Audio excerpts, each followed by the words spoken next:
Welcome to a homegrown family podcast where we grow the produce and the kids. Hello, everyone. I'm your podcast host, Joe Metler. In the previous couple episodes, we talked about how my dad grew up on his farm, how my mom grew up on her farm, and we're going to switch gears a little bit and kind of give you some gardening information, I guess, as gardening is kind of right around the corner here.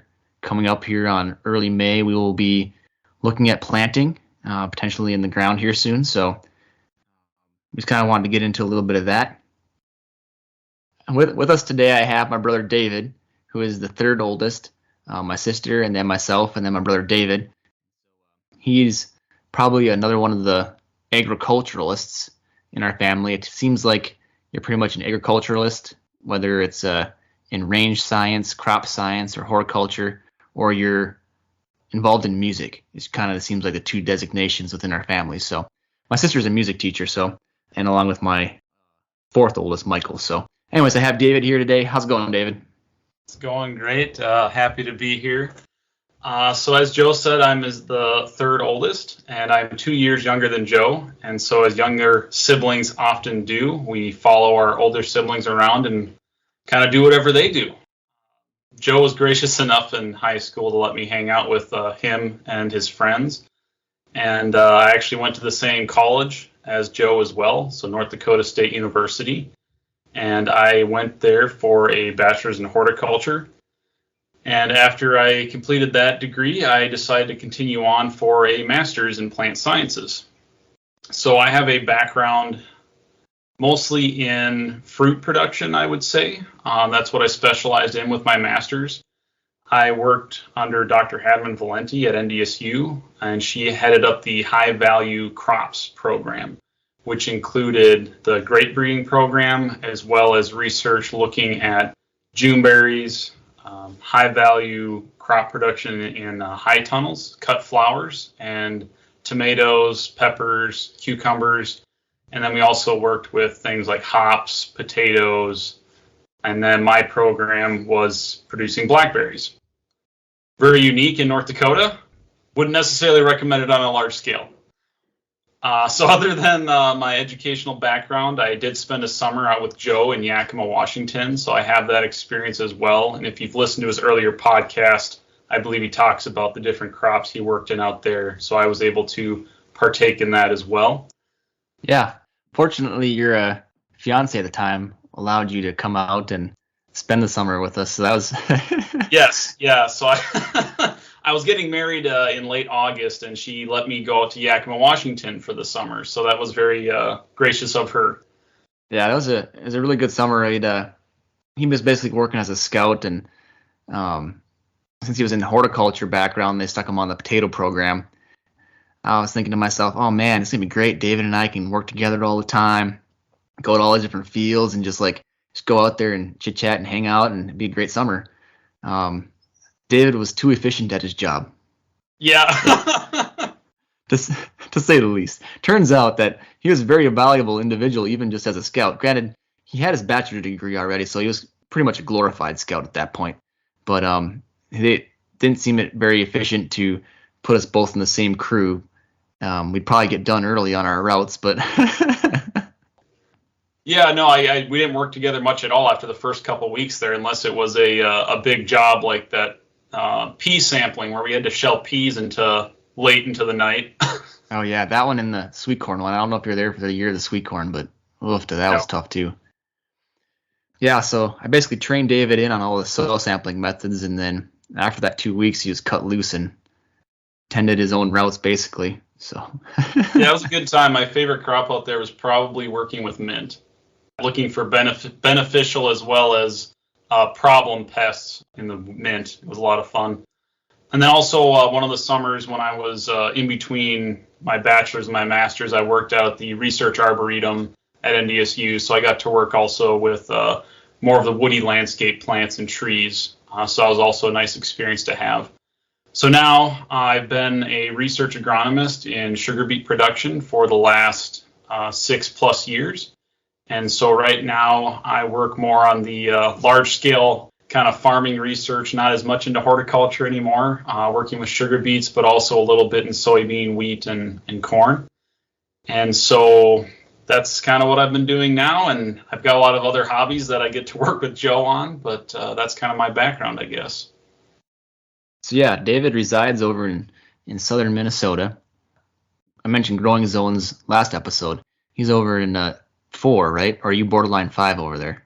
Yeah, so I'm borderline between 4 and 5. Yep. So I'm Okay. in Renville, Minnesota, and it's just, we're not that far north of Iowa here. Yeah, and at Dad's farm, he's borderline 3-4. So that gives you an idea of different situations that may occur in growing things, and how David's garden is sometimes better than mine. But so that's kind of David's background there. And going back to the gardening situation here, so David's kind of got a nice little setup in his basement here, and has volunteered, I guess, to help do plant starts for the family. So in the northern climate here, it usually is important to do plant starts, basically planting your garden vegetables indoors earlier than what you would be able to plant them outside. Kind of give them a head start. I mean, some vegetables you would start, some vegetables you wouldn't. Like I'd say your corn, your beans, carrots, your radishes, cucumbers, stuff like that, I probably wouldn't start early because they usually come up pretty quick, or I think outgrow your indoor pots and things really easily. Plants I think that you would be able to start that like warmer climates and sometimes have longer growing periods before they mature, be like peppers and tomatoes, brassica species too, the cauliflowers, broccolis, and the herbs, your thyme and your oregano and stuff would also be something they could start off early. Anyways, so David has this set up in his basement there, and has volunteered to start things for us. So I don't do a lot of starting of plants myself. I do some, but Dave, why don't you elaborate on your process there a little bit and your setup there for everybody? Yeah, so I enjoy starting plants. I really enjoy gardening, and I don't get to work in a greenhouse anymore since I graduated from college, and I kind of missed that. So I volunteered to start plants for my siblings, my mom, maybe my aunt, because really when you order packages of seeds from different companies, you end up with 100 cauliflower seeds or 300 cabbage seeds. And by the time you use all these seeds yourself, they're not going to be viable anymore, right? I mean, the viability of these seeds, depending on the seed type, is going to be 1 to 4 years maybe. And so by pooling our order together, we actually are able to use most of these seeds before they lose viability. We'll order seeds together, and then I'll start these in my basement. And so what I have set up in my basement is that I have a unfinished room. So I got a cement floor with a sump pump hole, which is great for watering. So in my room there, I have grow lights. Use LED T5 fixtures. And so I have 4 of these fixtures that you can fit 2 flats a piece underneath. So I have availability to start 8 flats worth of plants. And depending upon your cell size, if it's the standard 4-cell packages, I can fit 48 plants in each flat. So you can see I can get a lot of plants in this small area. And I also do other things like starting cuttings from our grapevines so we can produce more grapes to replace something that may have died up in our vineyard. Or if I wanted to start some apple trees or something and graft those in the spring when I'm not too busy, that's also nice to be able to do inside. And so basically I just get the seed order, we get potting soil, we have Miracle Grow to make sure that we can fertilize our plants while they're inside. The fertilizer that's available in the potting soil generally doesn't last long enough to keep your plants from looking a little sickly. So I generally like to supplement that a little bit. Yeah, the darn bags say 6 months to 9 months, and I don't know what they're planting in them bags. Just little tiny, I don't know what even, little tiny weeds or something. Yeah, I wouldn't believe that. No, they maybe like a month when they're real small. But no, you're gonna want to have some sort of fertilizer. That powder Miracle Grow stuff that you can mix in is good. It's easy to over fertilize too, though. You don't want to do that. Yeah, so we start a lot of different things here in Minnesota. Joe mentioned a few things. This year we're starting 10 different kinds of peppers. We're starting 8 different kinds of tomatoes.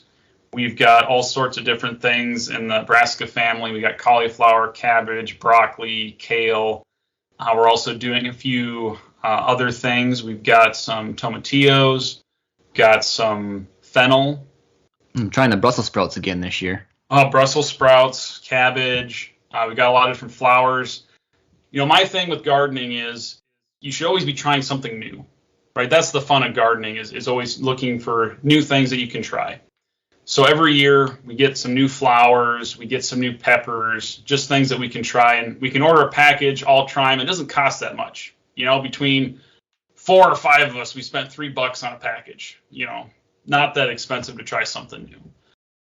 When I think about selecting seed, I guess, is they almost always have like the days to maturity on the package. Usually, I don't typically see anything without that. And then you just say full sun, partly sun. So keep in consideration of where your garden's at.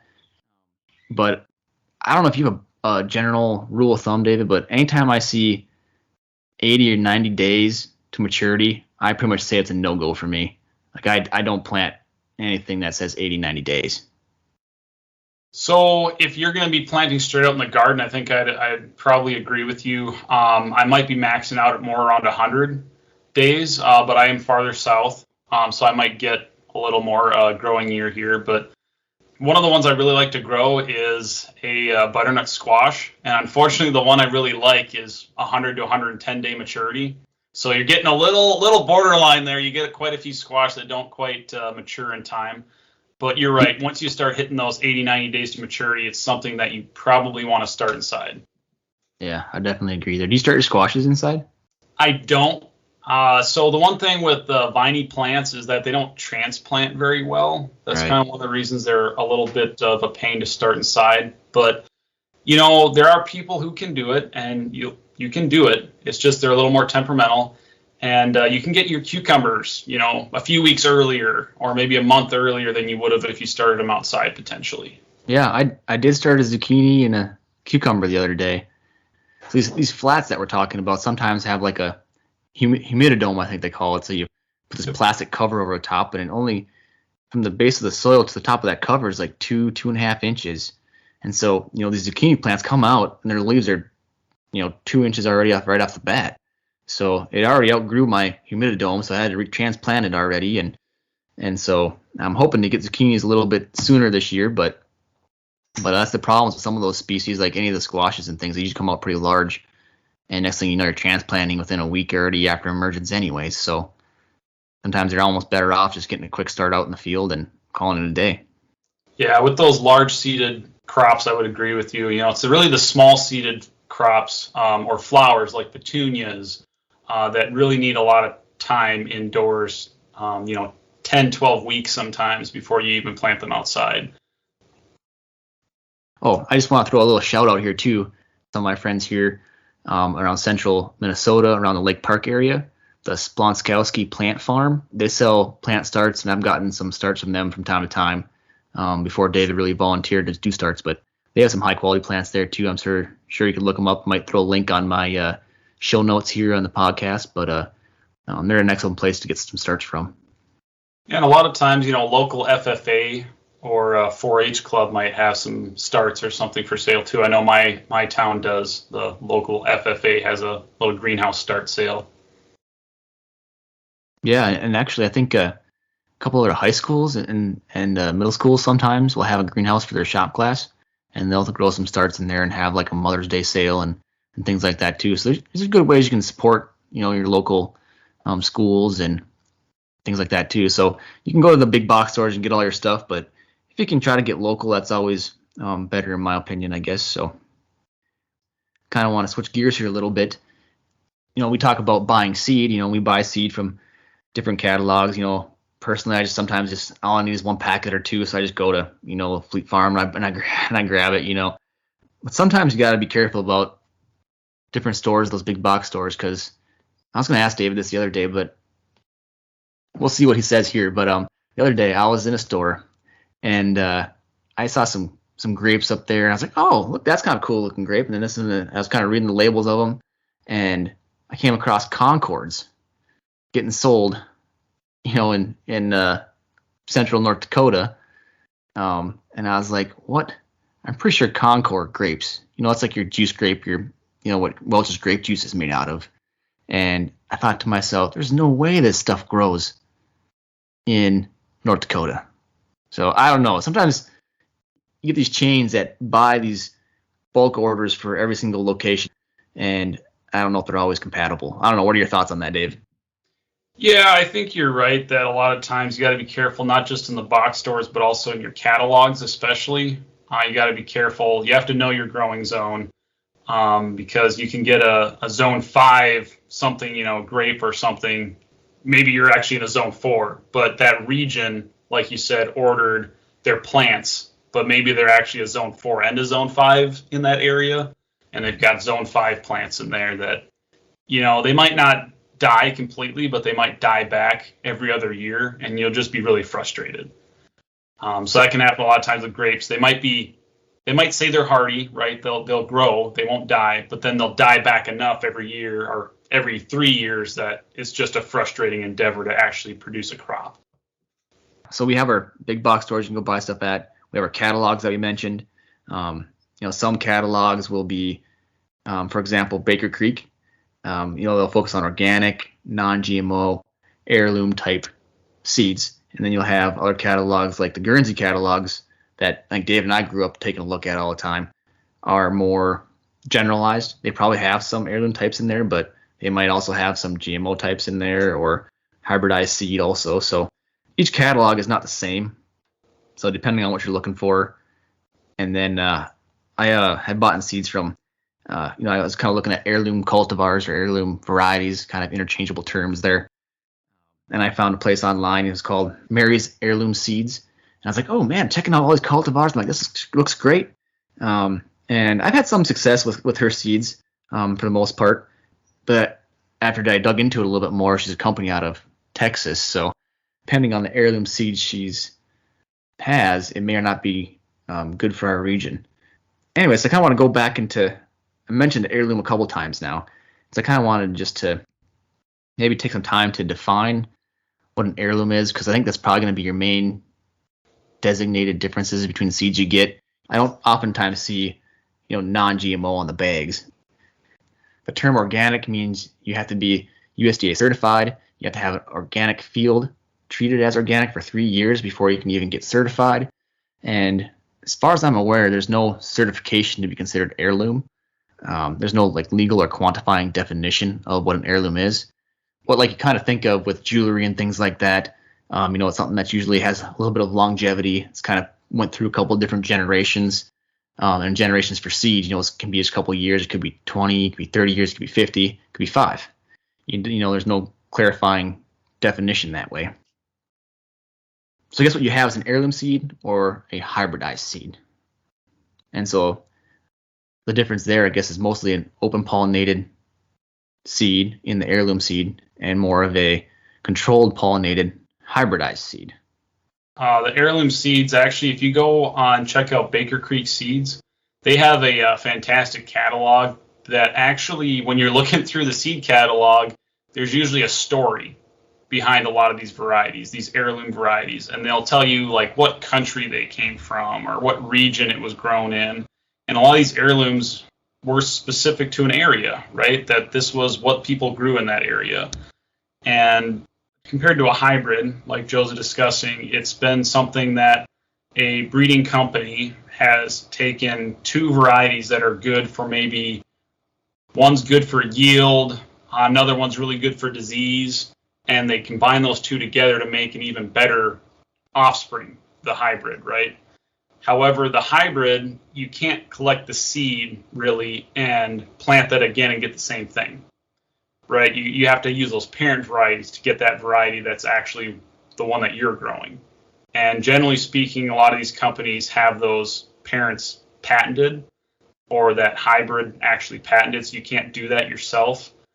Versus the heirloom varieties, you could actually collect those seeds yourself and plant those again the next year, provided that you follow the isolation distances required for that specific variety or crop that you're growing, because they're all different. Yeah, so that's a good point. And kind of take it back a hair step. You mentioned the hybridized seed, and I think one of our prime examples of that most people can probably relate to is in commercial agriculture, right? Where you have sweet corn cultivar variety or just regular corn or whatever. It's usually a hybridized seed, and so it has those two parents, and so it prevents the farmers from keeping their own seed and planting it the following year. That may not necessarily be the goal of the company to do that because they want to create the best product, the most consistent product. So some of the benefits of hybridized seed is that you get a uniform and predictable crop. Whereas in heirloom cultivars, Dave mentioned that isolation factor. So if you have four different types of heirloom tomatoes growing right next to each other, one plant, 2 feet away from another plant, they can basically share pollen through insects and bees and things.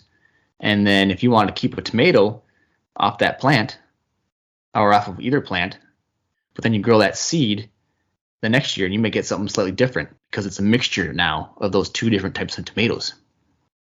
When I think about that, a prime example David did is that he took a Granny Smith apple. He got it off the school cafeteria. And he kept the core or whatever, brought it home, planted the seeds, and now they're growing. And I think are you currently grafting those now onto some other stuff, or was that done? No. Okay, so this goes back to elementary. So my horticultural nerdiness goes back a long ways. And I collected seed from some of these apples at lunch. And I believe one of those trees is in Grandma and Grandpa's yard up at the lake. And another one is in our sister's yard down here in Bird Island. That's hilarious. So this is a good example. That doesn't work. These trees are not Granny Smith apples. Right, yeah, they didn't grow up into Granny Smith apples. Like, you plant a Honeycrisp tree in your yard, you buy it as a Honeycrisp. Was it $75 for a Honeycrisp apple tree? But they're 6 footers, that's not terrible. Take that apple, you plant another one in your yard, it's not going to be a Honeycrisp. You'll be barely disappointed. The fruit industry is a really good example of this, right? You can't do that. You can't collect seeds and reproduce new trees and get the same tree. What you need to do is graft, right? So Joe's probably going to have a whole other episode about this in the future, but you need to use a cutting of that parent variety in order to keep that same variety. So they're genetically identical. Yep, and that's what you end up having in all these orchards out, in California and Washington and all that type of stuff. So that's the benefit of heirloom seeds, is that you can keep the seeds. And so as long as you don't have other tomatoes nearby that has an isolation distance, I guess a good example of this might be, was it last year or the year before? Actually, the last couple of years, I guess. David did some contract stuff with Baker Creek and helped reproduce some of their seeds for their catalogs and stuff. So if you recently bought beans and some flowers. So the Celosia Rainbow Sherbet Mix is something that I produced for Baker Creek Seed that was available in their catalog this year. And the isolation distance for those type of flowers was 300 feet. Compared to the beans that I did last year, it's only 50 feet. So the isolation distances might go from 50 feet up to 2 miles. So it really depends on what crop you're producing.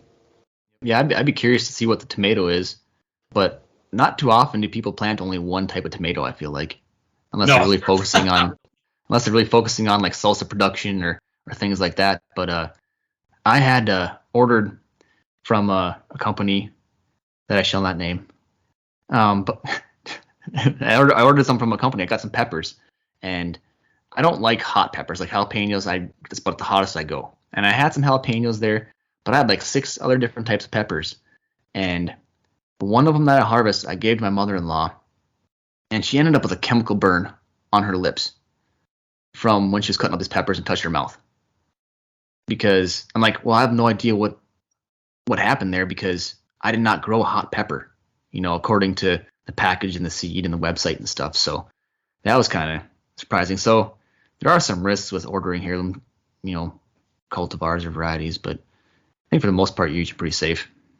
Yeah, I can only think of one example I had where I had an issue where I planted kohlrabi, and it must have crossed with some other brassica plant, because some of them had rather long stems and did not produce a bulb, really. It looked more like it was crossed with a broccoli or something. Hey, that happened to me too. I had to call Robbie that didn't do anything. Yeah, I probably gave you the seed. Oh. Kohlrabi is one of those plants that, if you haven't tried it, I feel like there is a handful of people that probably don't know what that is. But it's kind of an interesting plant, and it basically grows kind of like a bulbish onion type of thing above ground, and then you kind of cut that up and you eat it. Anyways, mine weren't producing any bulbs, and I'm like, man, usually it's some kind of stress factor, right? They're just growing too fast. They kind of bolt early. Maybe it's because it got too dry, or maybe there's some kind of disease pressure. But usually it's something to that effect, or you transplanted them and you had a big root ball wad, and so it didn't really grow and extend down deeper into the soil. So there's many different factors that could have happened to have that result in that. But knowing that David had the same issue, then makes me definitely think something was going on there. Anyway, so heirloom varieties, typically have gone through generations of some sorts. Length can vary. It's open pollinated, and you have insects transferring pollen. Your results may not be consistent from year to year if isolation factors are not followed. But the big benefit is that you can save the seed and you can get relatively the same plant next year. Heirloom varieties or cultivars are also typically associated with small farmers, non-commercialized vegetables. So, and it can also be considered a vegetable that's revived, kind of rejuvenated, that's kind of lost in the past and kind of came back to the forefront. And then I guess it can be regionally specific, as we kind of mentioned or kind of alluded to. If you have heirloom seeds that you're buying from a specific place in California, but they're not located anywhere else in the world, they're probably adapted to that climate. For example, you live in Florida, you're used to humidity and high temperatures. You come to North Dakota and it's dry and it's cold, and you're like, oh, what the heck? Like those plants are going to think the same thing. Just kind of keep that in mind when you're buying heirloom seeds. But I don't know, Dave, that's pretty much covers the definition of heirloom, I think, and compares it to hybridized seed, which is kind of your other type of option when it comes to different types of pollinated seeds. Yeah, I think that covers it. Last episode, I did mention a book that I kind of wanted to mention again called Mini Farming, Self-Sufficiency on a Quarter Acre by Brett L. Markham. And in chapter 12 in that book, they specifically talk about selecting and saving seeds and talks about the isolation distances and things like that, and differences between something like the heirloom and things like that. So that's a good chapter to follow up on if you want some more information. Check out my show notes. Also coming up here soon, we'll have some podcast episodes about mushroom hunting. So looking forward to that. Typically, early May, mid-May is kind of time of year when we start looking for those morel mushrooms. So looking forward to that podcast and that episode. I think that's all we have. Thanks for joining me, David, on this episode. It's always a fun time getting to chit-chat with you a little bit and picking your brain sometimes.